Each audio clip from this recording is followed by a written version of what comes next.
Telangana would go last to the poll, and date of poll is 30th November, with the date of issue of Gazette notification being 3rd of November. And the entire election process would be complete by 5th of December. So this is what is the schedule. And again, I request all of you, through all of you, to all the voters to please come and exercise in the festival of democracy in a true sense. Thank you very much. Thank you for those detailed remarks, sir. Just hold on.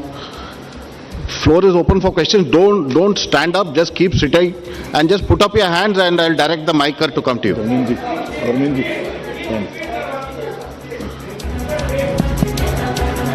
ये पांचों slides की date वैसे अभी आपको भेज दिया होगा. It's being tweeted to you. It's being tweeted, but हम दोबारा रिपीट कर दीजिए. Yeah. Mizoram visible to all. Next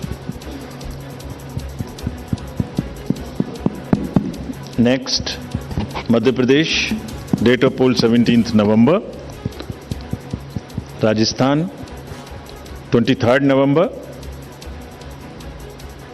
and Telangana 30th November. We are doing counting on 3rd of December and finishing the entire election exercise on 5th of December 23. Yeah, floor is open for questions. Gentleman in the first row. Yeah. उनको mic दे दीजिए. We'll come to you next. आपको आएंगे second. Good afternoon sir, मोहित दुबे हूँ sir, news nation channel से. Sir मेरा सवाल ये है कि खासतौर पे अगर छत्तीसगढ़ और तेलंगाना के परिप्रेक्ष्य में है, छत्तीसगढ़ में 2 चरणों में आप मतदान करा रहे हैं, नक्सल प्रभावित इलाका है कई. सरकार का दावा है कि नक्सलिज्म तो हमने ख़त्म कर दिया है, लेकिन इस बार भी आप 2 चरणों में मतदान करा रहे हैं. कितनी बड़ी चुनौती जो है नक्सल प्रभावित इलाकों में होगी आपको मतदान कराने के मद्देनज़र, क्योंकि 7 राज्यों की सीमा छत्तीसगढ़ से जुड़ती है जैसा आपने कहा. इसके अलावा तेलंगाना के भीतर पिछले चुनाव में तमाम कैश और लिकर की बरामदगी हुई थी. इस बार कितनी चुनौती तेलंगाना और छत्तीसगढ़ में आपको लेकर होने वाली है? Yeah, gentleman in the second row there.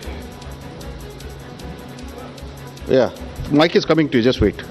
Yeah. Sir मैं श्रीकांत भाटिया हूँ, संवाद सिंधी न्यूज़पेपर और हमारी नज़र न्यूज़ चैनल है. सर ये आचार संहिता के जो उल्लंघन होते हैं इलेक्शंस में, देखा गया है कि कोई एक्शन नहीं होता, सिर्फ आचार संहिता उल्लंघन के केस दर्ज हो जाते हैं. तो सर कोई आपके पास डेटा है कि लास्ट इलेक्शन में आचार संहिता उल्लंघन में क्या लीगल एक्शन लिया गया कैंडिडेट के खिलाफ? और पॉलिटिकल, एक छोटा सवाल सर, आपने कहा कि जो कैंडिडेट पैसा खर्च करता है उसका रिकॉर्ड यहाँ रखा जाएगा. क्या वो रिकॉर्ड आम पब्लिक देख सकती है कि किस कैंडिडेट ने इलेक्शन में और किस पार्टी ने कितना पैसा खर्च किया? Yeah, gentleman in the second row there. In the middle of that row, please. Sir मैं प्रदीप कुमार, टोटल न्यूज़ से. सर मेरा सवाल यह है कि आपने आपराधिक छवि वालों का जो जिक्र किया है और उसको लेकर जो एक्शन की बात की है और जो प्रचार भी करना होगा उनको 3 बार बताना, लेकिन क्या ऐसे आपराधिक छवि वाले, उनकी रोकथाम को लेकर इसके अलावा आपके पास क्या उपाय रहेगा, और अगर जानकारी नहीं मिलती तब एक्शन क्या होगा?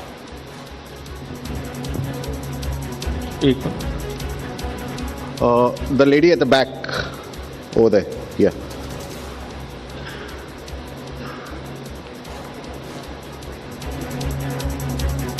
Yeah, give it to the lady. Yeah. I'm Meetu Jain from The Wire. मेरा सवाल इलेक्ट्रल रोल्स की प्योरिटी को लेके है. आपने बोला है कि जो BLO होगा वो जो डेटा है वो अपडेट करेगा. सवाल ये है कि BLO कितना कंप्यूटर savvy है ये डेटा अपलोड करने के लिए, और ये डेटा वो खुद अपलोड करता है या is it outsource to somebody else जो ये काम करेगा? और if it is outsourced, then what is the procedure that is followed for outsourcing this work to somebody who would be uploading this data? Thank you. Just we'll have another round later. Okay. Chhattisgarh में चुनाव के विषय में आपने प्रश्न पूछा. देखिए, हर नागरिक को, हर वोटर को हम रजिस्टर करें और हर वोटर के पास में हम बूथ लेके जाएं ताकि वो अपना वोट डाल सके और उसको सारी सूचना जो उसको इन्फॉर्म डिसीजन लेने के लिए आवश्यक है वो उस तक पहुंचाएं. Phase 1, phase 2 in all the elections that will be done और उसके लिए व्यापक व्यवस्था की गई है. इसलिए हमें सबको अपील है कि वो सब वोट देने आएं और जो जहां भी जितनी भी सुविधाएं और जितनी भी सुरक्षा देने का जरूरत है वो असेसमेंट करके उतनी वहां प्रोवाइड की जाएगी.